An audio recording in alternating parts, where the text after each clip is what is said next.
विचारले म्हणून हा जो पुरस्कार संपादक संयोजका स्पर्धेचे थांबते त्यांचा कारण महिलांचा पुरस्कार करणे ही साधी गोष्ट नाही आहे.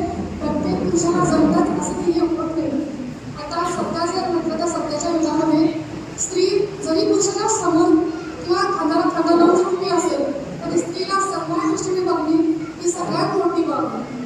आता आमच्या जांभी गावामध्ये रत्नदीप महिला संस्था चालू आहे. आदरणीय कार्य संस्था म्हणून त्याच्या संस्थापक बालकावणी पाटील आहेत आणि त्याचे मार्गदर्शक म्हणून दिलीप पिंटू पाटील यांच्या मार्गदर्शनाखाली ही संस्था चालू आहे.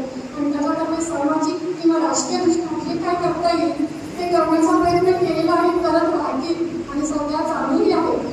आपण आताची प्रत्येक लेख म्हणते की त्याच्यामध्ये जसं माहेरची तसेच सासरचे दोन्ही कुटुंबांचे पण याच्यामध्ये जबाबदारी असते.